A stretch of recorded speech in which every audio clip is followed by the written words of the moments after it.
लेकिन उसकी आदत थी नाराजी की। आया और कोई न कोई बहाना बना के पत्नी को मारता था। एक दिन पत्नी ने सोचा कि आज मार नहीं खाना, तो वो आया, उसने कहा कि आज हमको स्नान करना है, पानी तैयार है? कहाँ तैयार है? गर्म पानी है कि ठंडा है? तो किस पानी से नहाओगे? गर्म पानी से? गर्म ही है। स्नान कर लिया। अब उसके बाद भोजन का मौका आया। अब भूख लगी है, भोजन तैयार है? कहाँ तैयार है? क्या बनाया? पक्का भोजन बनाया, कच्चा बनाया? वो सोच रहा था कि अगर कच्चा कैसे कहेगी तो मैं कहूँगा कि पक्का क्यों नहीं बनाया, और पक्का कहेगी तो मैं कहूँगा कच्चा क्यों नहीं बनाया। उसने कहा तुम कौन सा खाओगे? बोले हम पक्का खाएंगे। उसका पक्का ही बनाया। ऐसे ही सब बातें बनाते बनाते सांझ हो गई। अब गर्मी के दिन से बिस्तर लगाने की बात आई, तो उसने बिस्तर लगाया। पति कहीं से घूम घाम के आया, कहने लगा बिस्तर लग गया? कहाँ कहाँ लगाया? घर के भीतर लगाया कि बाहर लगाया? तो उसने कहा आप कहाँ सोना चाहते हैं? बोले हम तो बाहर सोएंगे। अब बाहर ही लगाया। अब वहाँ सो गया, मारने का मौका ही नहीं मिला उसको। अब बेचारी स्त्री जो है पाँव दबाने लगी।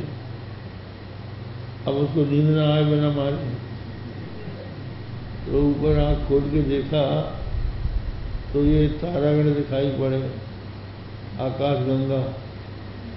बोली ये क्या है?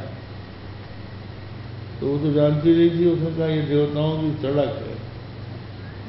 बोले सड़क के नीचे बिस्तर लगा दिया, एकाध रस का चक्का हमारी खोपड़ी में गिरा तो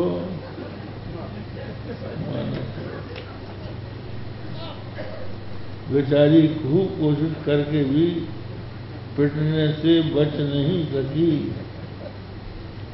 ऐसे कुछ लोग होते हैं। बहुत से बाप ऐसे होते हैं कि बेटों की वो नाराज होते, बिना उसको मारे बिना उसको गाली दिए रहते ही नहीं है।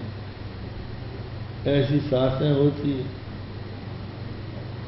जो बहुओं को जब तक ये न लड़ लें तब तक उनको शांति नहीं होती। ऐसे सब लोग होते, आदत से लाचार होते। तो भगवान उस साधु से नाराज हो गए और कहने लगे तुम्हारी गाय सूख जाए। अब ये साफ दिया और नारद जी को बड़ा बुरा लगा कि इसके खाने की और व्यवस्था करना चाहिए थी। तो एक सहारा था उसको भी छीन दिया इन्होंने। आगे बढ़े, भगवान से पूछा कि भगवान आप किधर जाओगे? दो तरफ सड़क जा रही थी। बोले क्यों पूछते हो? जिधर हम जाएंगे उधर तुमको चलना है। बोले नहीं हम तुम्हारे साथ नहीं जाएंगे। क्यों? अन्याय नहीं देखा जा रहा? और क्यों? उस कंजूस को तुमने संतान दे दी और ये बेचारा भगवान का भक्त, उसकी गाय छीन ली तुमने। हम इसके लिए थोड़ी लाए थे। तो भगवान ने कहा कि देखो नारद तुम समझे नहीं, इस व्यक्ति की इच्छा हमने पूरी कर दी, संतान हो गई। महात्मा के आशीर्वाद से तो ये संत महात्माओं के पास जाने लगेगा और जाते जाते किसी दिन ज्ञान हो जाएगा, इसका मोक्ष हो जाएगा। तो वो तो ठीक। इसके साथ आज जब मैंने ये कह दिया अन्या चिंतयन्तो माम ये जना पर्युपासते येषां नित्याभियुक्तानां योगक्षेमं वहाम्यहम्। हे अर्जुन, जो अनन्य होकर मेरा चिंतन करते हुए मेरी उपासना करते हैं, वो नित्य युक्त भक्तों के योग, अप्राप्त वस्तु की प्राप्ति का नाम योग और प्राप्त वस्तु की रक्षा का नाम क्षेम। योगक्षेमम वहां मैं रख सकता हूँ। तो मैं इसकी सारी जिम्मेदारी दे चुका हूँ।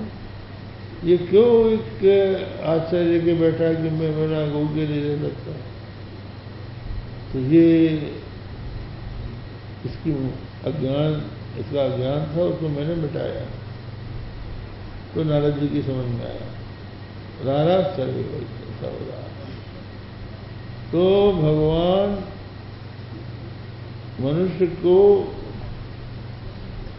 सुख देने के लिए या तो कोई ज्ञानी बन के भगवान के स्वरूप को जान ले, या भगवान की शरण में चला जाए, भगवान का ध्यान करे, उनकी लीला कथा का श्रवण करे, तो भगवान फिर निर्गुण निराकार से सगुण साकार हो जाते हैं।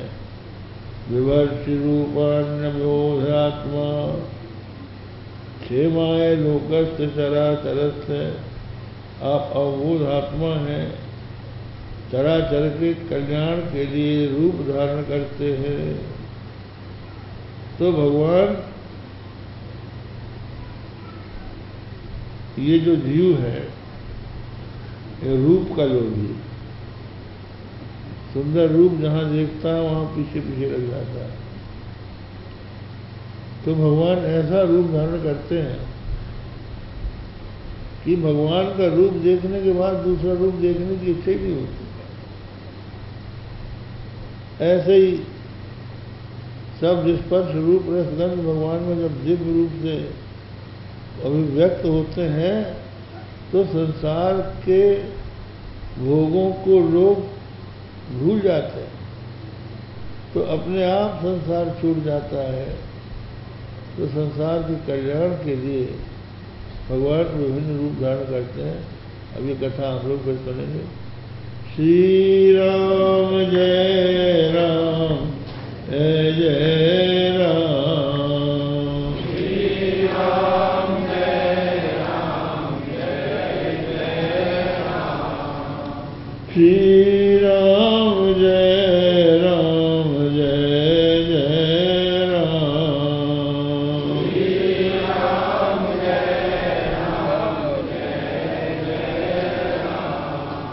श्री राम जय राम जय जय राम। श्री राम जय राम जय जय राम। प्यारे जरा तो मन में विचारो,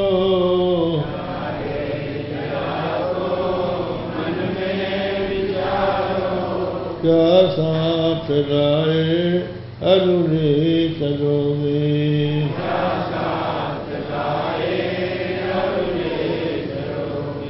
जाता सदा साथ यही पुकारो,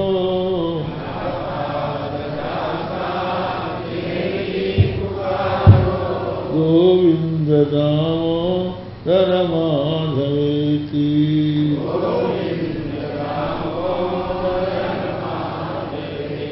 गोविंद दामोदर माधवेति।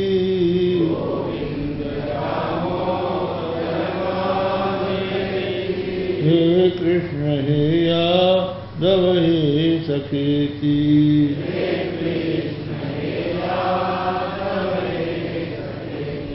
श्री कृष्ण गोविंद हरे मुरारे।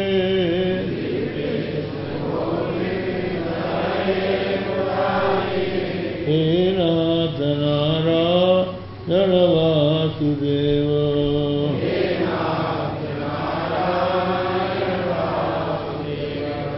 श्री कृष्ण गोविंद हरे